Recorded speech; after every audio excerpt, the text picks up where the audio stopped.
Muy buenas tardes, ya noches a todos los participantes de este sexto capítulo del Journal Club de la Sociedad Chilena de Cirugía Vascular de Xochivas.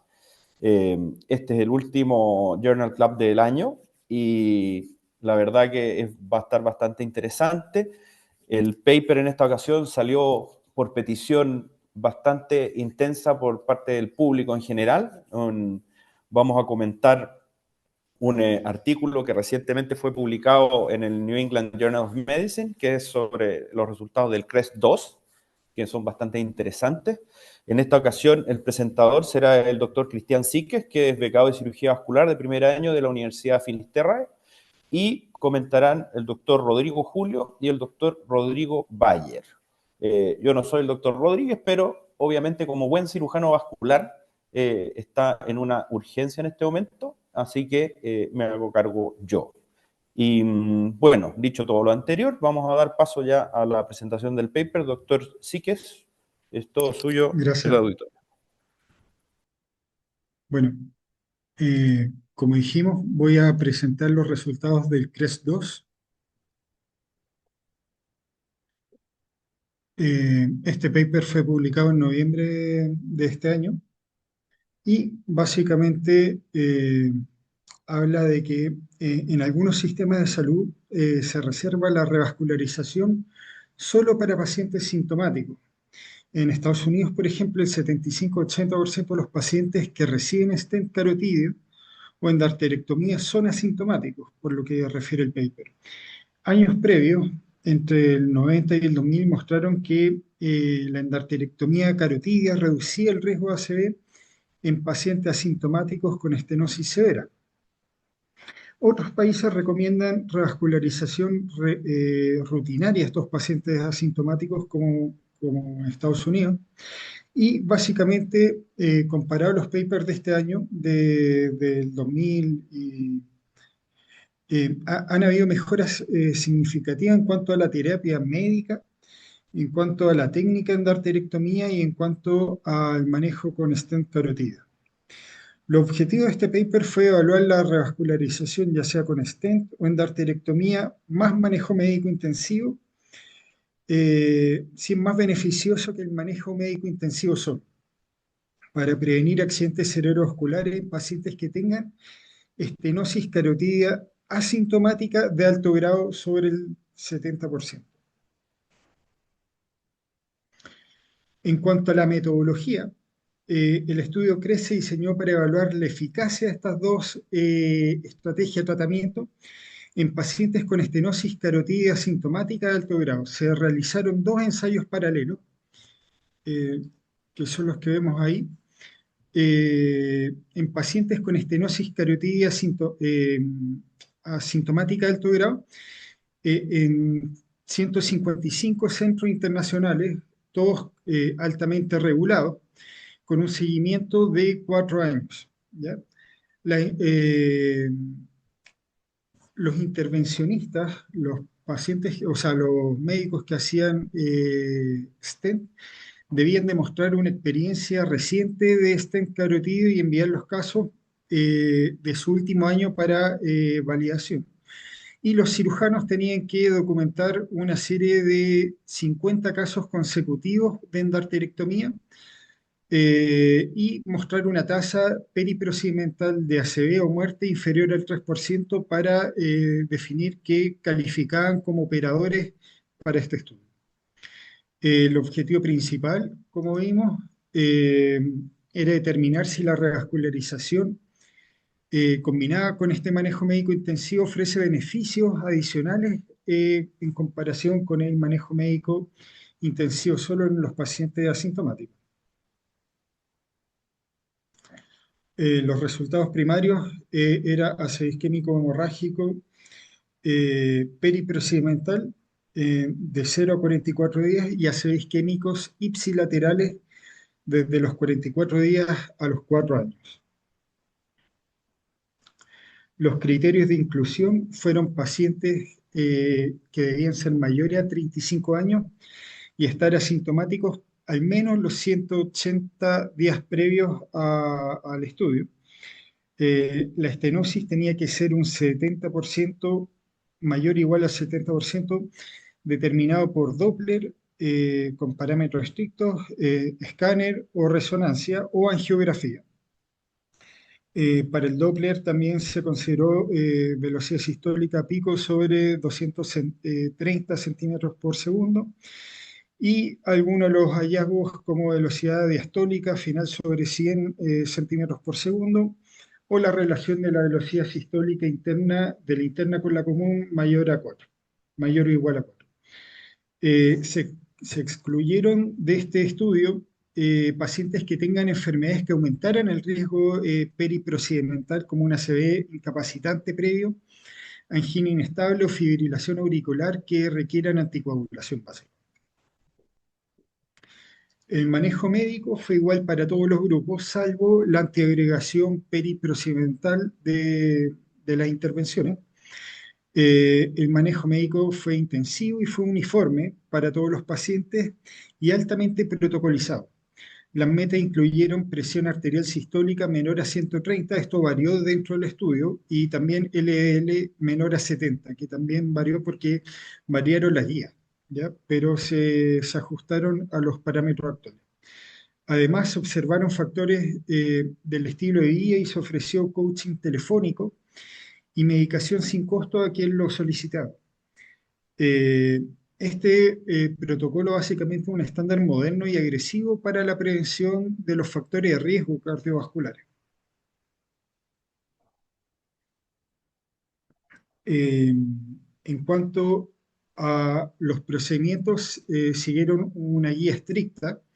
El stent requirió protección embólica obligatoria y un régimen antiagregante intenso, que ahí se describe, mientras que la endarterectomía utilizó aspirina y anticoagulación periprocedimental de forma estándar. Todos los pasos fueron diseñados para minimizar los eventos embólicos y mantener la comparabilidad entre centros. El seguimiento fue muy estructurado y prolongado hasta 4 años. Hay que decir que el último paciente de cada grupo que fue incorporado en el periodo COVID se siguió solo un año. Eh, bueno, este seguimiento incluyó evaluaciones neurológicas de forma estándar en base al ranking modificado, que es el cuestionario de verificación de estados libres de accidente cerebrovascular, y el NIHSS, que es la escala de accidentes cerebrovasculares del Instituto Nacional de Salud, y estudios de imágenes cuando se detectaban cambios clínicos en estos rankings.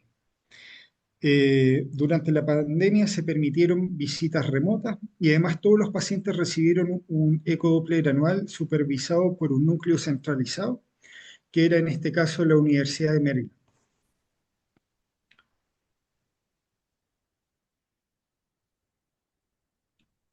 En cuanto a la metodología, eh,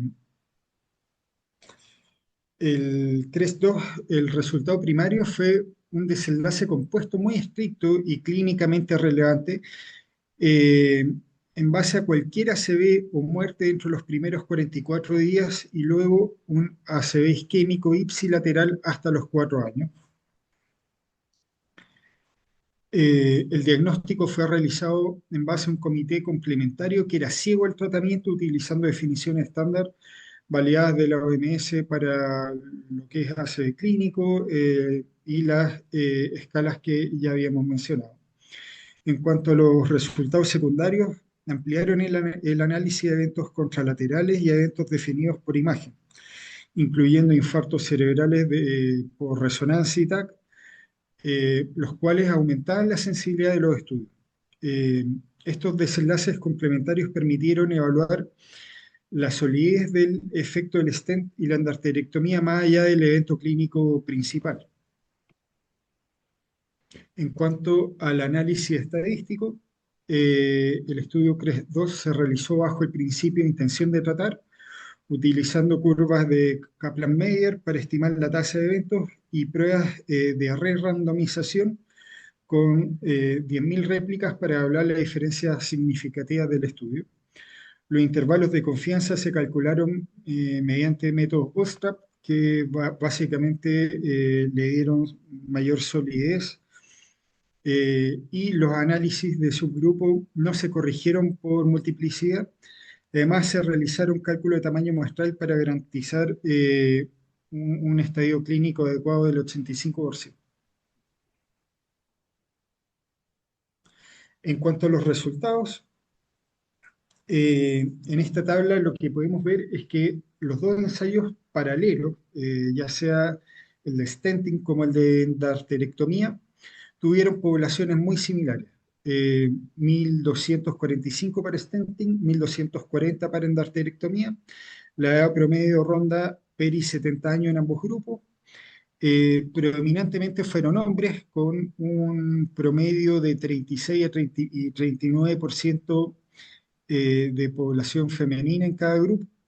Los factores de riesgo cardiovasculares están altamente representados, especialmente la hipertensión, que tenía 85 y 88%, dislipidemia 90 y 93, diabetes 34 y 41. Más del 97% cumplía con los criterios estrictos de estenosis sobre igual o sobre el 70%, y la adecuada homogeneidad de estos grupos está bien balanceada. Asegura que las diferencias que se atribuyen a las intervenciones, o sea, que las diferencias que se evidencian en los resultados no se debe a grupos individuales en cada randomización.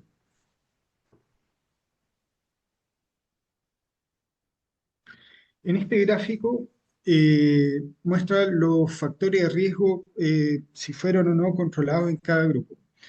Eh, Muestra que el manejo médico intensivo funcionó de manera uniforme, ya sea tanto en el grupo de stenting como el de endarterectomía. Los niveles de presión y de LDL se mantuvieron dentro del rango objetivo a lo largo de todo el seguimiento, y esto es crítico porque básicamente implica que las diferencias observadas se den a las intervenciones y no al manejo médico. Eso es lo que quiere explicar este gráfico. En estas curvas de Kaplan-Meier muestra la tasa de eventos primarios de ambos ensayos. En el ensayo de STEM se observó que una reducción significativa de la incidencia de eventos primarios en comparación con la terapia médica sola, con un 6% de eventos primarios con terapia médica versus un 2,8% con STEM, y lo que da un P de 0,02, que es significativo. En cambio, en el ensayo de la endarterectomía, aunque hubo una reducción, esta no fue estadísticamente significativa, con un 5,3% para terapia médica y un 3,7% para la endarterectomía.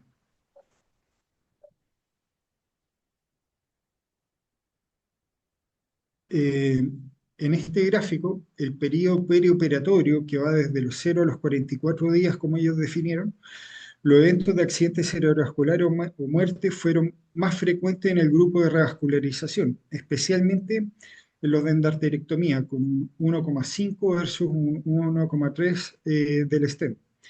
Y en cuanto a los con terapia médica sola, tuvieron un 0% en el grupo de stenting y un 0,5% en el grupo de endarterectomía. Esto destaca la importancia de considerar e informar los riesgos perioperatorios al elegir el tratamiento a administrar. En cuanto al periodo después de periprocedimental, sobre los 44 días hasta los 4 años, ambos procedimientos reducen el riesgo de stroke ipsilateral. El stent muestra una reducción más marcada, ¿sí? Con un riesgo anual más de 4 veces menor comparado al manejo médico solo. La endarterectomía también reduce el riesgo tardío, aunque de menor magnitud.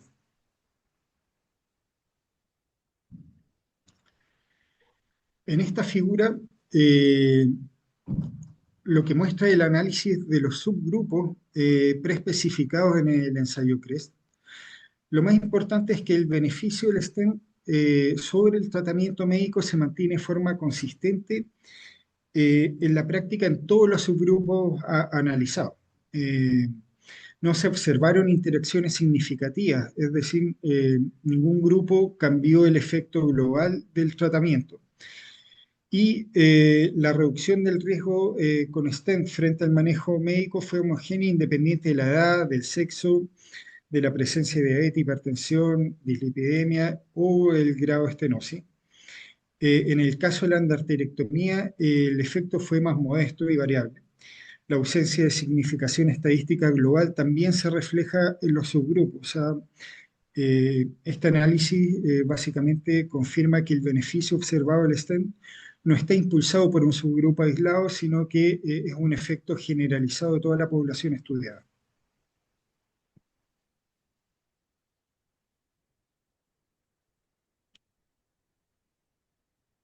En cuanto a la discusión, eh, los resultados principales muestran que el stenting carotídeo transfemoral añadido al manejo médico intensivo reduce significativamente el riesgo del desenlace primario de ACV, pero con un número necesario de tratar de 31 pacientes.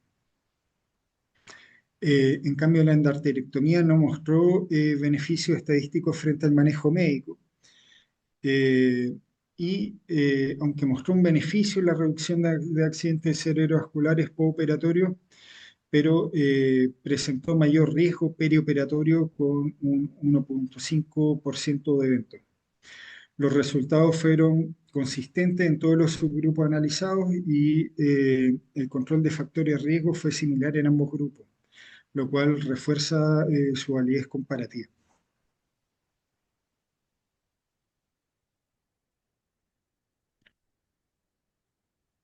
Eh, la tasa de accidentes cerebrovasculares fueron bueno, en términos de riesgo y beneficio, el stenting mostró una ventaja significativa en la reducción de eventos primarios, aunque con un riesgo perioperatorio de un 1,3%. La endarterectomía no mostró una diferencia significativa de estos eventos primarios y tuvo un pequeño mayor riesgo perioperatorio. El manejo médico intensivo demostró ser efectivo en el control de factores de riesgo, pero con una mayor incidencia de accidentes cerebrovasculares en el seguimiento a largo plazo. En cuanto a la comparación con los estudios previos, al comparar CREST con los otros ensayos, vemos que el SPACE-2 tuvo problemas en cuanto al reclutamiento de pacientes, lograron reclutar un 16% menos de lo que ellos habían estimado. CREST utilizó, o sea, el CREST utilizó criterios más estrictos que el ECST.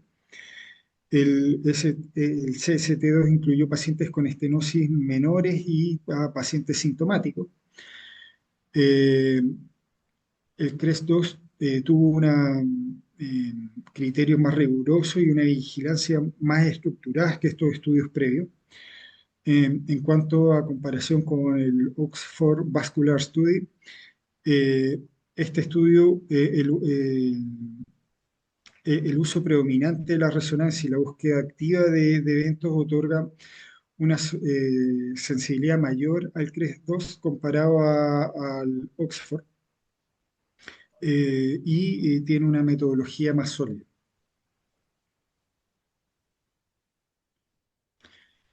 En cuanto a las implicancias clínicas, los hallazgos del estudio CREST-2 tienen importancia clínica en cuanto a que el stenting combinado con manejo médico intensivo es una opción efectiva para pacientes con estenosis carotídea asintomática de alto grado, siempre que sea realizado por operadores experimentados. La endarterectomía no mostró estos beneficios eh, y sigue siendo esencial el control de los factores de riesgo en todos estos pacientes. En cuanto a las limitaciones de este estudio, eh, los cambios en las prácticas médicas durante el estudio pudo haber afectado su desarrollo, la exclusión del TICAR eh, también no se analiza en este estudio y eso se ha vuelto más común en los últimos años. En cuanto y también que este estudio fue muy estricto en cuanto a la calidad de los operadores, tanto endovasculares como cirujanos, lo que también hace que sea menos generalizable a centros que tengan menor volumen. En cuanto a las investigaciones futuras, deben centrarse en evaluar esta nueva técnica, el TICAR, e identificar características específicas de la aterosclerosis carotídea que pueden beneficiarse de la revascularización. Además, es importante continuar con el seguimiento a largo plazo para confirmar la durabilidad de estos resultados más allá de los 4 años.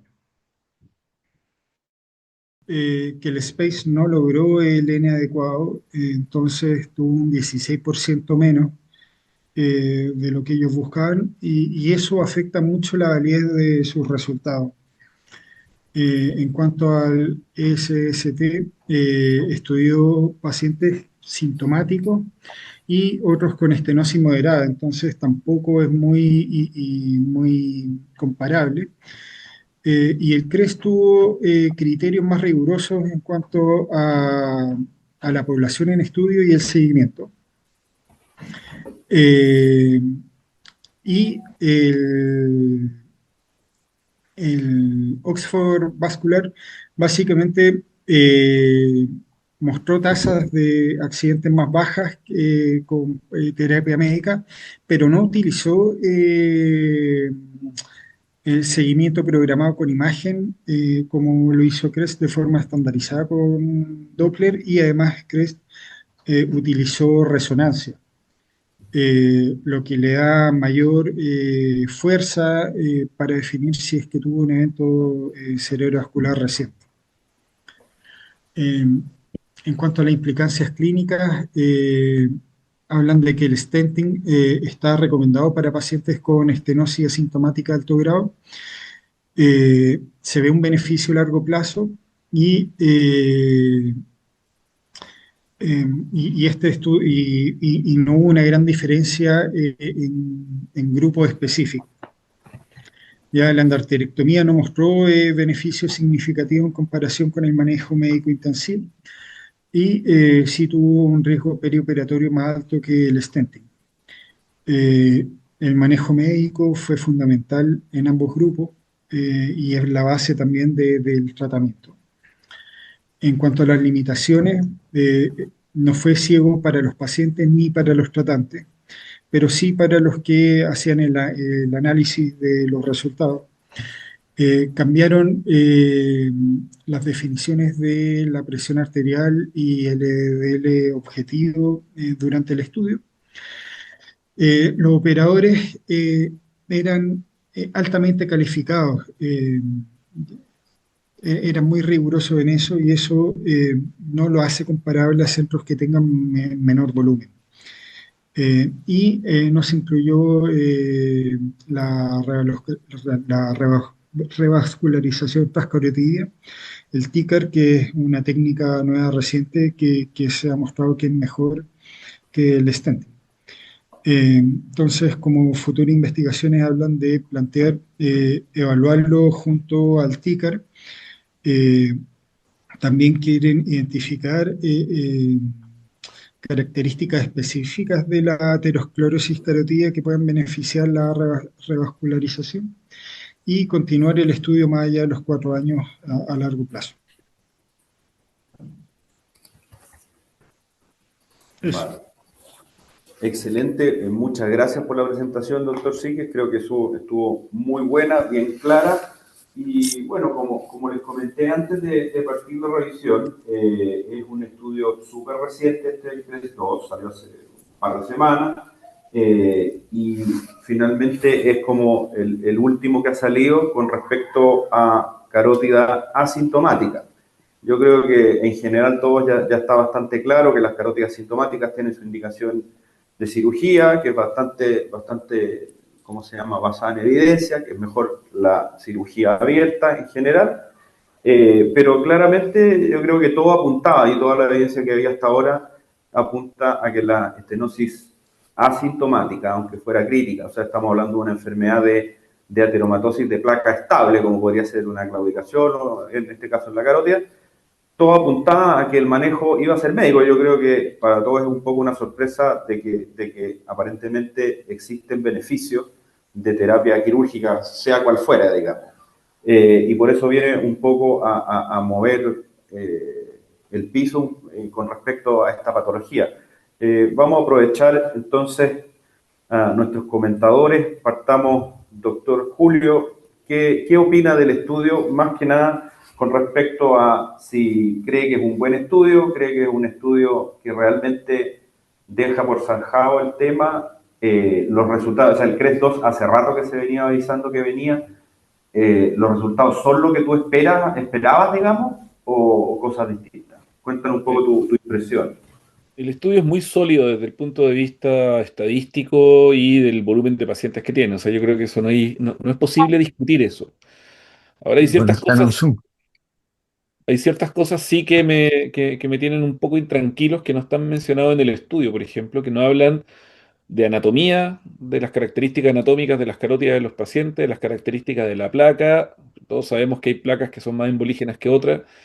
Y me gustaría, yo sé que hubo una aleatorización y eso en teoría debería haber zanjado por lo menos el tema desde el punto de vista estadístico respecto a las características de cada uno de los pacientes que se vieron, pero yo creo que aquí se pueden sacar más datos estadísticos respecto a características anatómicas de la placa que pudiesen hacer la diferencia entre un paciente que va a stenting o un paciente que va a una endarterectomía.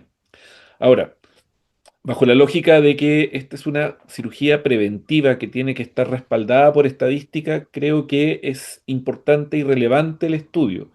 Si uno tiene las dos opciones, es decir, uno puede elegir para un paciente entre una endarterectomía y un stenting carotido en un paciente asintomático cuyos factores de riesgo están adecuadamente controlados, ahí es donde se pone tal vez un poco difícil el tomar una decisión. Está claro que, y lo dijo Cristian en la presentación, si yo soy un cirujano vascular que he hecho muy pocos casos de stenting carotidio y tengo un paciente con esas características, voy a elegir la endarterectomía independientemente de que este estudio esté diciendo que eventualmente no se haga. Me gustaría, sí, hay un rango ahí que tampoco aparece en el estudio, que es sobre 70, pero no dice, por ejemplo, qué porcentaje. En un paciente con una estenosis 90% de la carótida, eh, o con, o con una estenosis de más alto grado que 70%, se hace más complejo tomar la decisión al respecto. Entonces, y en ese caso, para quien realiza endarterectomía y no realiza stenting, hay que elegir la endarterectomía carotidia, aunque sea el paciente asintomático. Por lo tanto, yo creo que todavía deja ciertas lagunas esto que todavía no están claramente definidas de qué paciente efectivamente se beneficia. Si tengo un paciente entre 70 y 80% asintomático y solamente sé hacer endarterectomía carotidia, ok, manejo médico, ¿ya? Pero sobre 80% ya se pone difícil tomar esa decisión. Sobre todo si un paciente que es joven y que tiene una expectativa de vida algo más larga y que tiene adecuadamente controlados los factores de riesgo. Y lo otro que es importante como mensaje, sobre todo para quienes son becados acá, y bueno, para todos nosotros en realidad, es que la mejor terapia médica no es el tipo de medicamento que se está dando, sino que la mejor terapia médica es lograr las metas que están planteando en el estudio. Y eso me parece bien relevante, porque nosotros tal vez acostumbramos a dejar aspirina y a dejar atorvastatina o rosuvastatina y ahora el mix de cetimide con atorvastatina, pero eso significa igual hacer un seguimiento en el paciente con el objeto de lograr esas metas, ya sea uno como cirujano vascular o algún médico internista con el cual uno trabaje para darle las metas que el paciente tiene que cumplir, además del control de los factores de riesgo. Sí, yo creo que es fundamental lo que dice Rodrigo, porque finalmente, bueno, yo no sé, en mi caso en general, uno a los pacientes asintomáticos los sigue por un tiempo, pero finalmente el tratante sigue siendo el neurólogo, el que normalmente está ahí detrás de él y consiguiendo esas metas. Ahora, el estudio en particular yo creo que muestra varias cosas y quería saber un poco qué opina el doctor Valle. Eh, el tratamiento quirúrgico, independiente de cuál, es hecho por gente requete contraentrenada, súper entrenada. Entonces, evidentemente, esto no es una cosa como con una validez externa tan grande, pero efectivamente da como para tirar algunas líneas sobre si la terapia quirúrgica puede ayudar. Por otro lado, la terapia médica, la verdad que uno revisa los resultados y son súper buenos. O sea, la verdad que ese es un poco lo que le quería preguntar al doctor Valle. ¿Qué le parece con respecto? Porque efectivamente con la estadística uno puede conseguir, ¿cómo se llama? Resultados y números que desde el punto de vista numérico te dicen que algo vale la pena o es estadísticamente significativo. Pero en el punto de vista clínico, la verdad que los resultados de la terapia médica que se muestran son espectaculares. Y aunque la terapia quirúrgica particular del stenting logra mejorar a largo plazo un poco los resultados, la verdad que el impacto en disminución de riesgo absoluto es bastante bajito. O sea, como con un NNT de más de 30 pacientes, en una terapia, como bien decía el doctor Julio, que es preventiva y que tiene posibles riesgos. Entonces, ¿tú consideras que son los resultados que se muestran son brutalmente a favor de hacer terapia quirúrgica? ¿Te parece que este paper es un paper que puede cambiar totalmente la práctica clínica? O sea, como que pone un punto final o hasta por ahí nomás. O sea, yo creo que el paper tiene bueno lo que mencionaba el doctor, tiene un N y tiene un buen seguimiento, pero todo parte de las definiciones. Y si yo estoy evitando incorporar más variables, como las características de la placa, a mí me llama la atención, yo tenía la esperanza que en este estudio, el año pasado, el 2024, salió publicado una corte de 503 pacientes, los tres primeros pacientes que fueron randomizados, en donde se publicó sobre las características de la placa. Y cosa interesante, aproximadamente el 30% de los pacientes cumplía criterios de placa vulnerable, basados digamos, en la escala de grises media. Había como un 20% de pacientes que tenían un valor menor a 35. Pacientes que tenían hemorragia intraplaca mayor a 5 milímetros cuadrados era también como un 30%. Y los que tenían un core lipídico mayor al 40% eran pocos, si no me equivoco, 3 a 5%.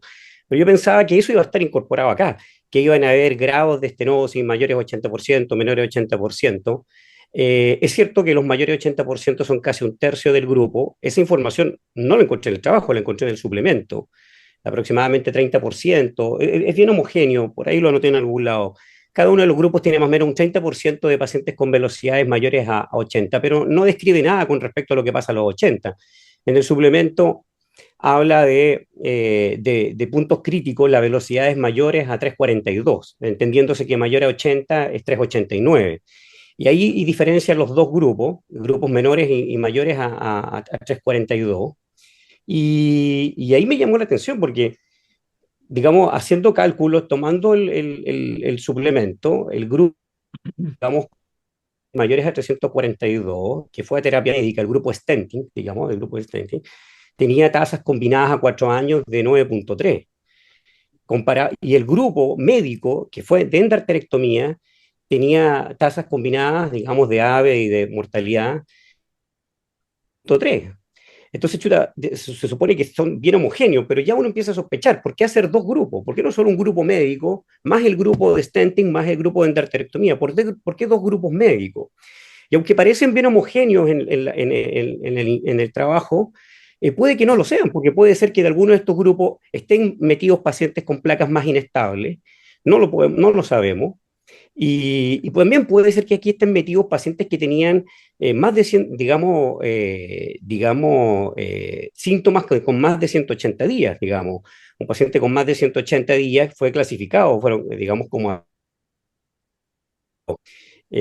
uno sabe que a 6 meses, a un año, un accidente vascular, un paciente con o sin síntomas o con síntomas a un año, tiene un mayor riesgo de accidente vascular. Los estudios clásicos del NACET lo demuestran. De hecho, el NACET en los pacientes sintomáticos a 2 años, de un 26%.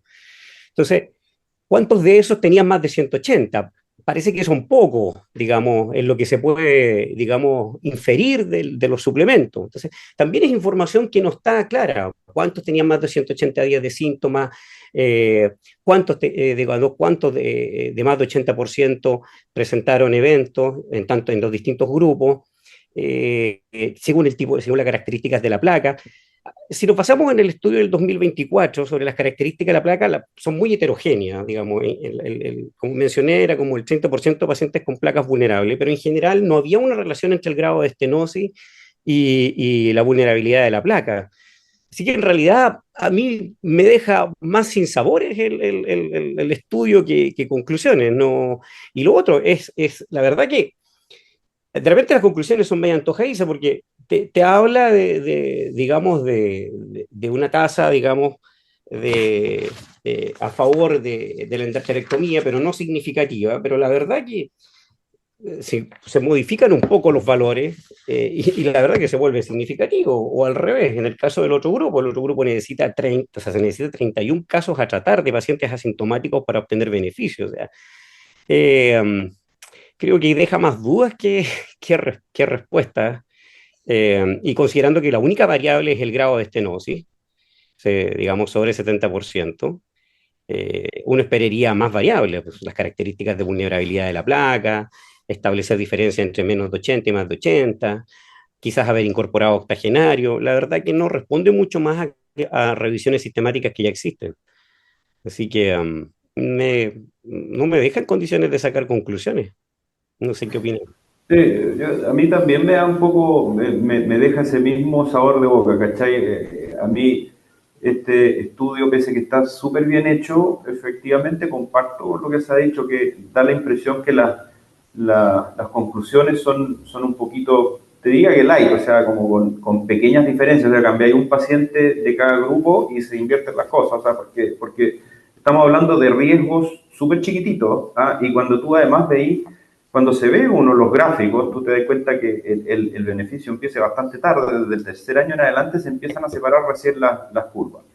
Mira, por Entonces, ejemplo, aquí me anoté, lo estoy revisando acá cuando revisé el suplemento. Pacientes con el grupo de stenting que tenían aceleraciones mayores a 342. Del grupo médico, del grupo stenting, fueron 300. Del grupo que se hizo stenting, fueron 298. Del grupo de endarterectomía, el grupo médico, fueron 290. Y de endarterectomía, 315. O sea, bastante similar. Pero el grupo que fue tratamiento médico, el grupo que fue tratamiento médico en el grupo de endarterectomía tuvo digamos, el grupo, la combinación a 4 años, el endpoint combinado, de 5.3. Entonces, la verdad que digamos, sorry, que está con alguien insistentemente me llama. Oye, contesta mejor, no debe ser te, mujer. te llaman del New England para que lo encontréis bueno. Pero bueno, revisando el suplemento, me da que el grupo mayor a 342, que va a terapia médica en endarterectomía, tenía un endpoint combinado a 4 años de 5.3. Entonces, claro, eso lo deja con poca diferencia comparado con la endarterectomía, pero aquí te dan ganas de, puta, mejor hubiese sido un puro grupo médico, no dos grupos médicos. La verdad que me generan más suspicacias que, digamos, que conclusiones duras. Y Sí, por todas las variables. se siente un poco así como cargado los dados. Y a mí, bueno, obviamente, New England, un artículo que se esperaba hace rato, el miedo que da un poco es que se vaya a usar de excusa para liberalizar muchísimo el tratamiento de los pacientes Yo creo, asintomáticos, que ya está yo creo bastante que eso. controlado el tema. ¿Ah? Y la verdad que pese que sean, y el que sean grupos requete contraentrenados, que tienen buenos resultados marginales, que lleve a que esto se liberalice y toda la gente empiece a hacer mucho tratamiento quirúrgico en pacientes asintomáticos que tienen resultados súper buenos con tratamiento médico. Entonces, son de estos estudios medios peligrosones que pueden, si uno los interpreta demasiado como lo están planteando, churra, sería casi como cambiar las bases propias del tratamiento. Voy a dar la palabra a ver, doctor Julio y después doctor Alamán. O sea, que no te quepa duda de que esta cosa va a ser una excusa, digamos, que va a generar cierta batalla en algunos centros probablemente, donde hay neuroradiólogos, digamos, con ganas de hacer endarterectomía. O sea, yo creo que eso va a pasar.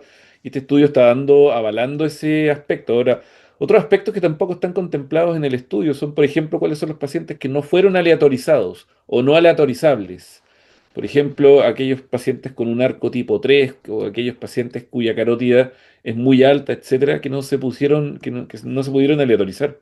Porque es otro aspecto importante a contemplar, digamos. ¿Sabes? Si tú vas a tener un paciente en la cual tienes que decidir si vas a terapia médica o le haces stenting o le haces endarterectomía, tú contemplas factores anatómicos que son claves para tomar la decisión quirúrgica. Entonces, la sola estadística creo que no da aval para justificar la liberalización del stenting carotidio en pacientes asintomáticos. Y yo creo que clave es esa laguna que queda entre pacientes, como dijo bien Rodrigo, esa laguna que queda entre el 70 y el 95% más eventualmente que permite tomar ciertas decisiones. Otro es que si revisamos la tasa anual, no nos quedemos con la significancia a 4 años, la tasa anual, la tasa anual en el grupo del stenting, digamos, el grupo que fue a tratamiento de stenting es de 0,4, digamos, de complicaciones, y la endarterectomía es de 0,5, y el grupo médico del stenting es de 1,7, y el grupo médico de la endarterectomía es 1,3. Entonces, es una tasa anual que no establece grandes diferencias, ¿ya? Más aún si no estamos definiendo subgrupos con características, por características de vulnerabilidad de la placa. Y lo otro que me molesta es ese También grupo que... importante, entre Ah, paréntesis, que acaba de decir Rodrigo, porque eso es el argumento a favor también. entonces, yo creo que lo primero es haber puesto dos grupos médicos. Aquí tú colocas un grupo médico, un grupo stenting y un grupo en endarterectomía. Dos grupos médicos para cada grupo ya empieza es muy difícil homogeneizar los grupos. Y lo otro, no haber dejado tantas variables, porque digámoslo, la única variable es la estenosis, definida por el grado de velocidad. Hubo unos pacientes que tuvieron menos de 70, menos de 230, que fueron en 1,4%, pero fueron porque se hizo a través de angiografía, pero todo el resto tenía, digamos, ecografías con velocidades mayores a 230. Así que a mí me hubiese gustado tener dos grupos de 70-80, mayores de 80, hicieron el corte en 342, no sé por qué Porque incorporaron así pacientes, calzaba. porque sí calzaba. Bueno, también porque... Ahora, también uno podría decir, claro, si tú que estás midiendo la arteria que estudiaste, pero ¿por qué sacar los contralaterales después de 40 días? ¿Ya? Pues cuando tú estudias el riesgo ipsilateral, el tener síntomas contralaterales también es una variable para tu ipsilateral. O sea, estudios clásicos de que tú evalúas riesgo. Pero sacaron los contralaterales después de 44 días. ¿Ya? Claro, uno dice, claro, es que quieren examinar solamente la carótida intervenida, pero es importante esa información también. Así que Total. entonces hay un montón de cosas de las que mencionamos que dejan obviamente más sospechas que, no Porque digo está dudas. un poco arreglado. Doctor Alamán, está con la manito. Cuéntenos. Hola, quiero hacer un par de preguntas y comentarios. Quiero partir por felicitar la presentación de Cristian, porque esto es un trabajo denso y lo resumió espectacularmente, incluyendo aspectos claves como la discusión, la metodología. Así que primero quiero felicitar al doctor Síquez. Eh, tengo una pregunta y un comentario similar a lo que dijo el doctor Julio. Corríjanme, pero me parece que en todo el trabajo no mencionan el paso previo a la randomización. En el fondo no son first comers, no son pacientes que llegan al hospital asintomáticos y entran. O sea, pueden haber pacientes asintomáticos de cada centro que no entraron al estudio. Exactamente. ¿Cachai? Entonces, ahí hay pacientes, eventualmente tú podrías decir que hay un bias de selección. ¿Cachai? Entonces, que seleccionaron los mejores para. A diferencia, por ejemplo, del IMPACT, del estudio ¿cierto? De la aorta rota de St. George's, donde pacientes se randomizaban con aorta rota sin escáner, a endo o abierto. Entonces, ahí era verdad la randomización, porque eventualmente le ofrecía a un paciente malo la técnica contraria. Y aquí, en teoría, podrían haber sido todas placas, comillas, buena onda, sin los criterios que todos tenemos en consideración antes de decidir operar un asintomático. Sin saber como dijeron, si la placa era heterogénea, si estaba ulcerada, si tenía un trombo. Pacientes que evidentemente, si fueran randomizados, irían al intended to treat, o sea, lo sacaría ahí. Diría, no, este gallo no puede ir a stent, no voy a ser tan leso, no se lo voy a ofrecer. Entonces ahí creo que hay un espacio eventualmente a pacientes que no es que lo estén escondiendo, pero que no lo estamos viendo. No sé si alguien me corrigen y no fue así, yo me equivoqué, pero me parece eso la lectura, que no sabemos eso. O sea, yo estoy de acuerdo en que eso es lo que pasó, porque no hay ciego en el tratante. Disculpen por mi voz. Claro, No hay ciego en el no está tratante. en el suplemento tampoco, así que no, tú tienes razón, Juanfra, que hay un sesgo de aleatorización ahí que huele raro. Yo creo que el hecho ya de incorporar a pacientes de más de 180 días, que tuvieron síntomas de más de 180 días, ya es un poco una majadería, ¿no? ¿No?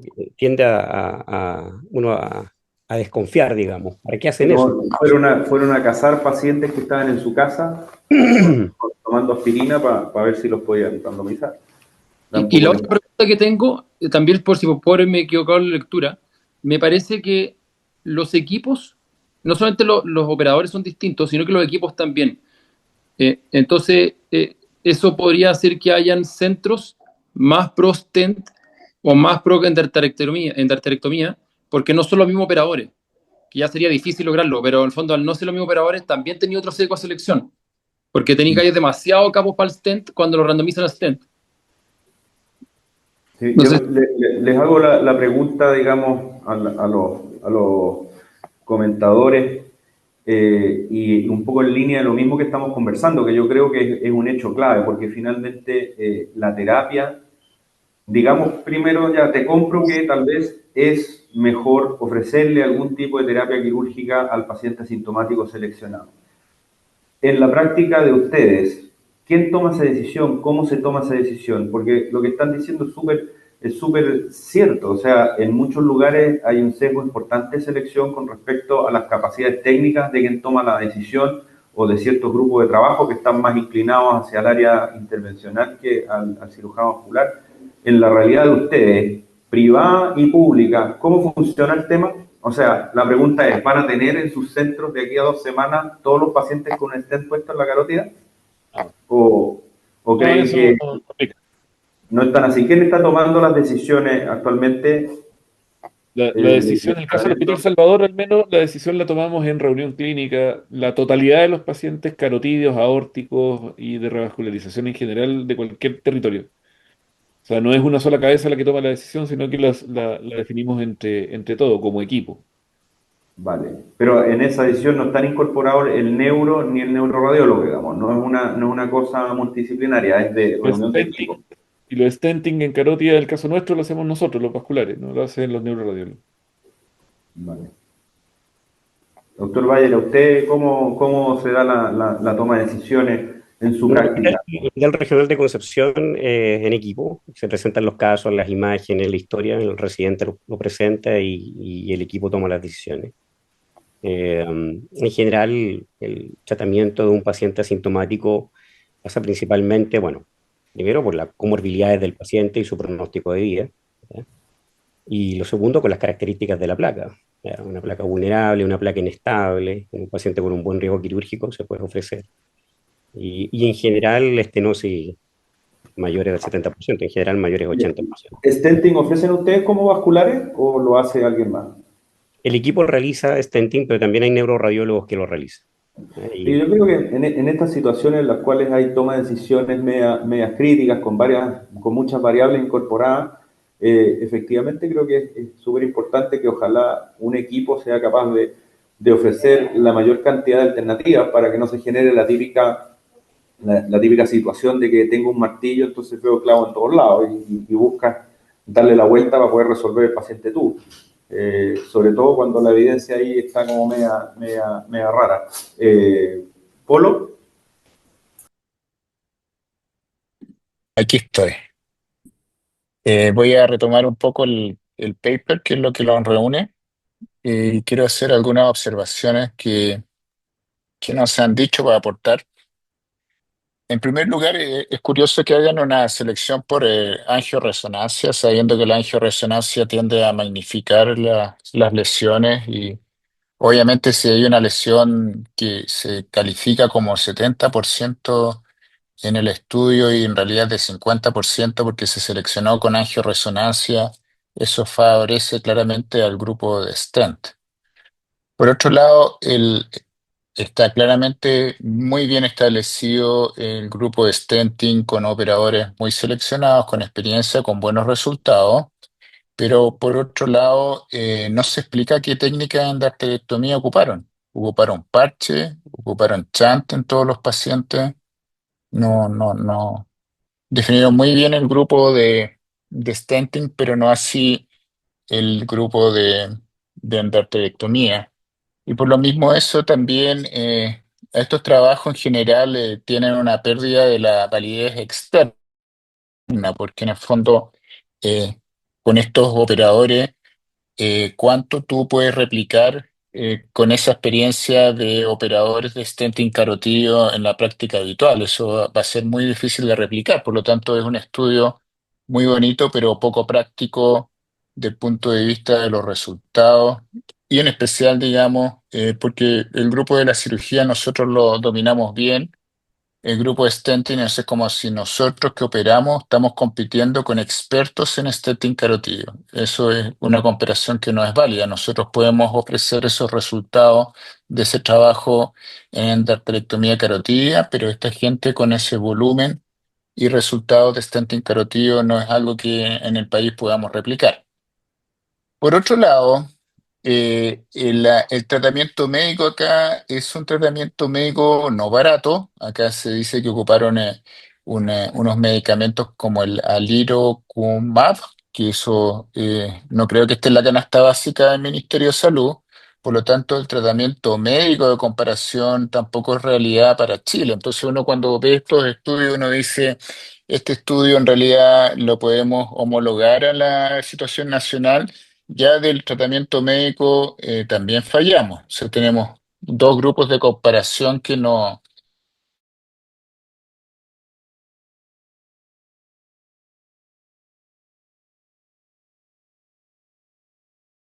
en el trabajo, cuando comparan con el grupo médico, se necesitan 31 pacientes de stenting carotídeo para evitar un infarto cerebral. 31 pacientes. Entonces también es algo que el número de pacientes para tratar, para prevenir, es muy alto, sigue siendo alto. Por lo tanto, esto es una victoria en una batalla que para los neurólogos lo tenemos perdida hace mucho tiempo. Otra cosa que me llama la atención es que el tratamiento médico, el grupo de tratamiento médico, tiene una tasa de infarto cerebral entre 1,4 o 1,7, depende del grupo de comparación, al año.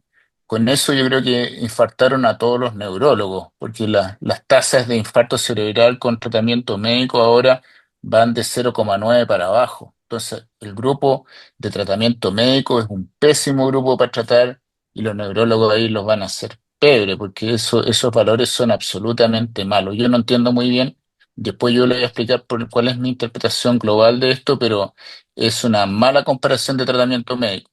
O sea, en el siglo XXI tiene una tasa de infarto cerebral con tratamiento médico 1,4 a 1,7 con este grado de seguimiento, esos resultados son malos.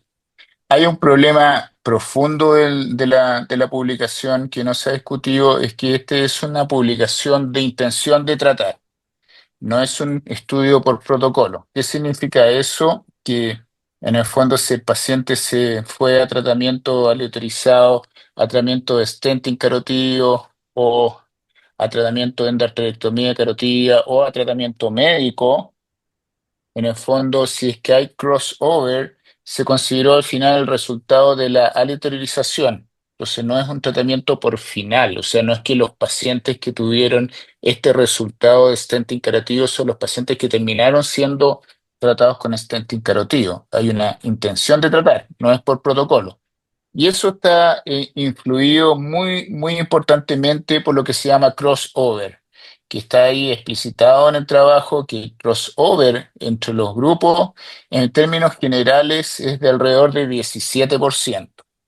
¿Qué significa eso? Que en el fondo se pasaron de un lado a otro lado, pueden pasarse de tratamiento médico a tratamiento quirúrgico o endovascular o al revés, que el paciente ingresó a stent carotídeo, pero en realidad al final no quiso hacerse y se fue a tratamiento médico. Eso no se considera.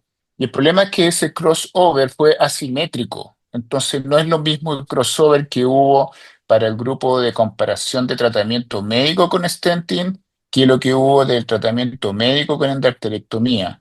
Así que ahí hay otro sesgo de la interpretación de datos que en el fondo puede afectar los resultados. Ustedes también van atrás de la presentación cuando ven esa tabla de seguimiento, cuando uno ve unas curvas de seguimiento con resultados malos para el tratamiento médico, después seguían con el tratamiento de endarterectomía y mejores resultados al seguimiento de stenting carotídeo, si ustedes ven abajo la columna del número de pacientes que alcanzan los 4 años, van a ver que hay un 10% menos de pacientes en seguimiento con stenting carotídeo.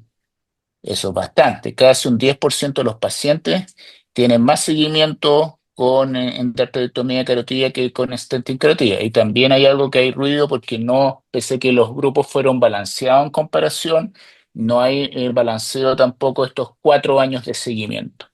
Muy bien dejó Rodrigo que hizo el análisis que en el fondo hay comparación, en el fondo de stenting con tratamiento médico y cirugía con tratamiento médico, pero ¿por qué no hicieron un estudio de 3 brazos? Están sacando una conclusión de que el stenting sería mejor que la cirugía, pero de una manera, digamos, un poco chueca, porque en el fondo no se hicieron 3 grupos, que es lo que uno esperaría.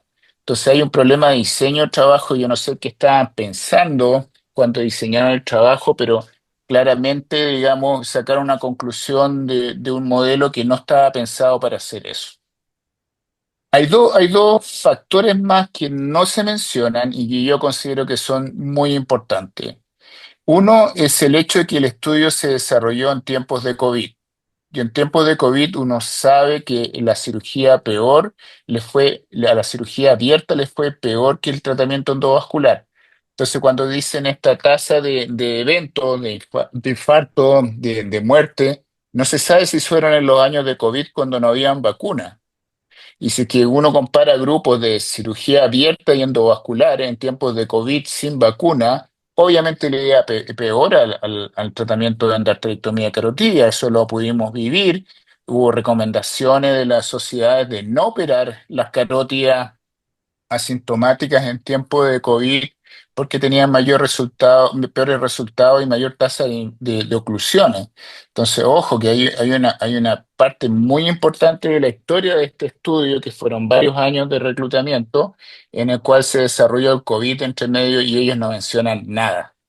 No menciona cuántos pacientes en COVID tuvieron, no mencionan cuántos COVID estuvieron en cada grupo, eso no se menciona. Y eso podría explicar también por qué el tratamiento médico tiene esas tasas de infarto tan altas, porque en el fondo se incluyeron pacientes en tratamiento médico y con COVID y en periodo de COVID en que en el fondo los pacientes también tuvieron mal acceso a los tratamientos crónicos.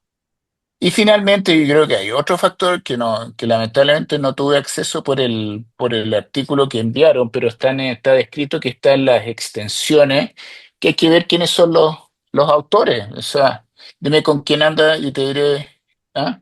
Porque en el fondo no sabemos cuántos radiólogos intervencionistas, cuántos neuroradiólogos, cuántos cardiólogos, cuántos otros no cirujanos vasculares fueron parte de este comité, que son las personas que sabemos que tienen intereses creados y que le quitan un poco la independencia y apuntan a como gran noticia de que el stenting sería mejor que la cirugía en tratamiento de pacientes asintomáticos, lo cual es ridículo. Yo creo que los neurólogos se están riendo de este estudio porque no les va a cambiar en 1 milímetro la aguja para decir ahora vamos a empezar a mandar los pacientes a stenting carotídeo. Yo creo que no va a pasar eso.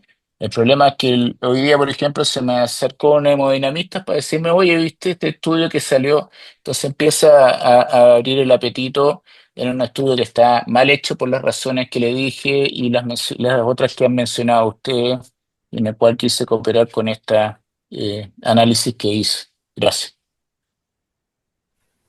Gracias, Polo, por tu aporte. La verdad que yo creo que entre todos nosotros hemos hablado con diferentes argumentos, pero a todos nos queda esa sensación de que este no es un estudio que genere una práctica distinta o que vaya a cambiar radicalmente la práctica clínica que se lleva hasta ahora.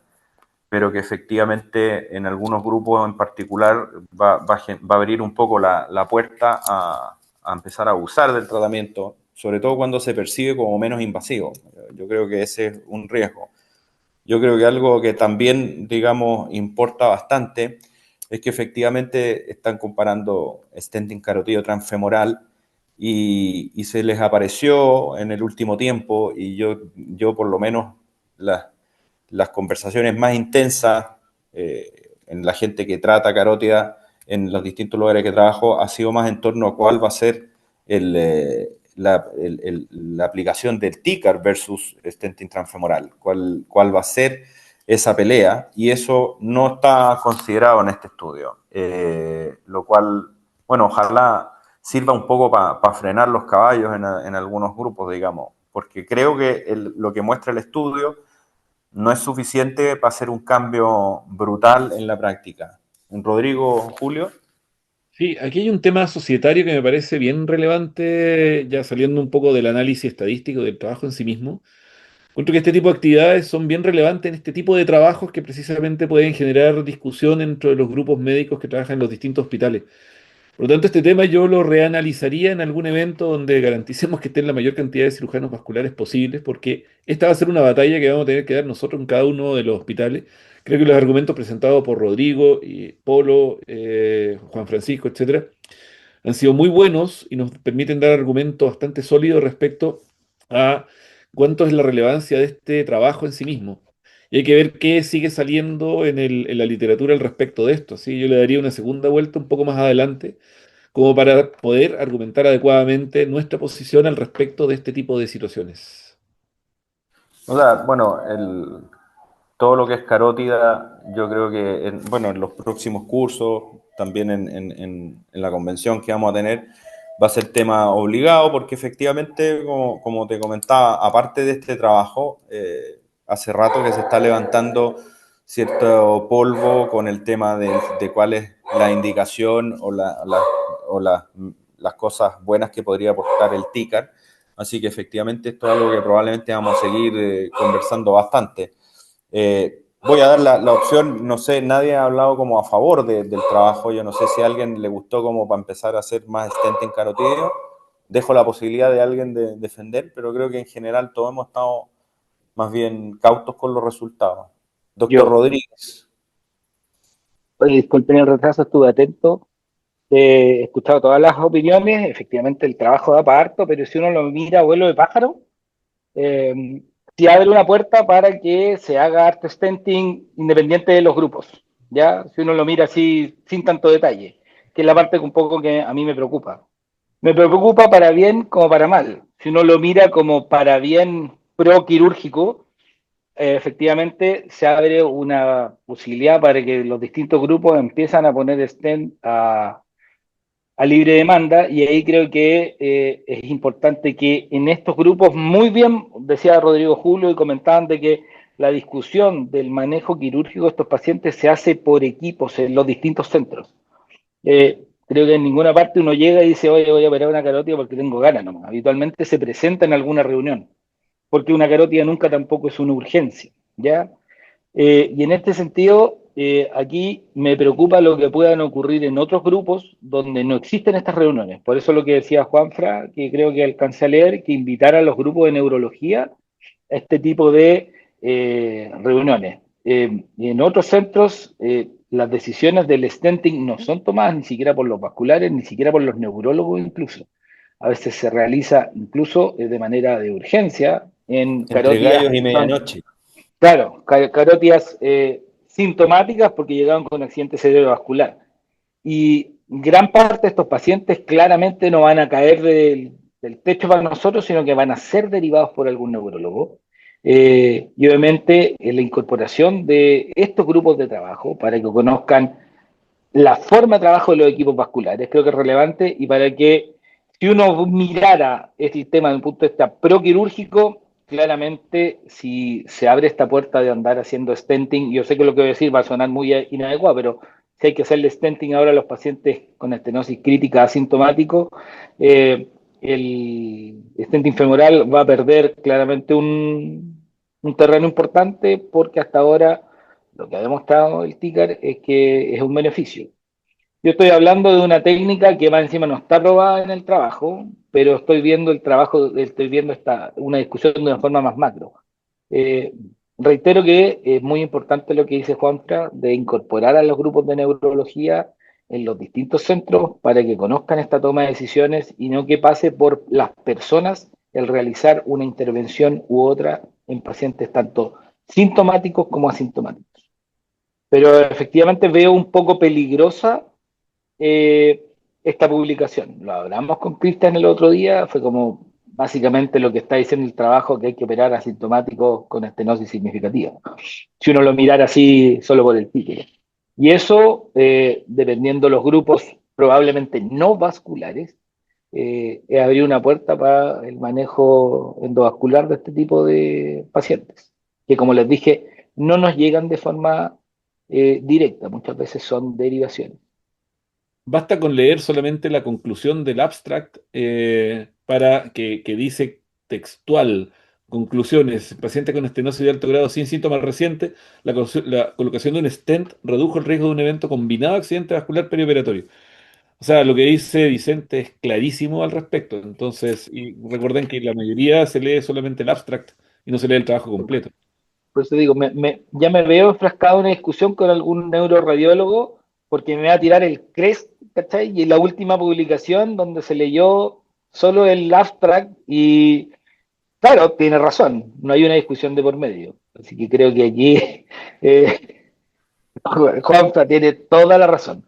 ¿Cómo incorporar a los neurólogos en los distintos centros para esta decisión, ya sea públicos o privados? Porque el difamar la conducta quirúrgica, que es un poco lo que estamos tratando de hacer en los hospitales, es hoy en día, oye, las carótidas son de manejo, de un segundo, son de manejo, ¿se escucha?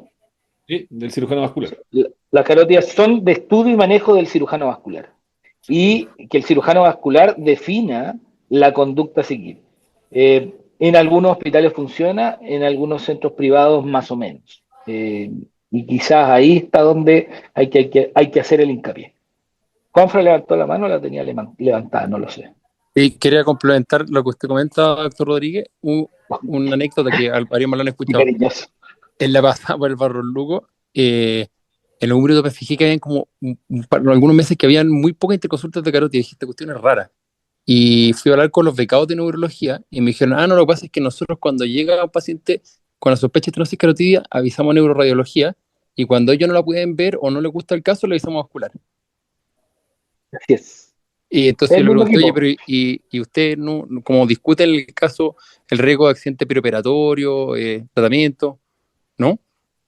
Y dije, chuta, pero son los becados de neuro, como quién más si no. No, o sea, lo asumían como riesgo de la técnica, como así como tú puedes mandar a un paciente a estenosis coronaria y andó o no andó. Como no había un pensamiento detrás de lo que estaban indicando la técnica, es como un riesgo de la técnica y ya. Tal cual. Se ha visto. Es verdad.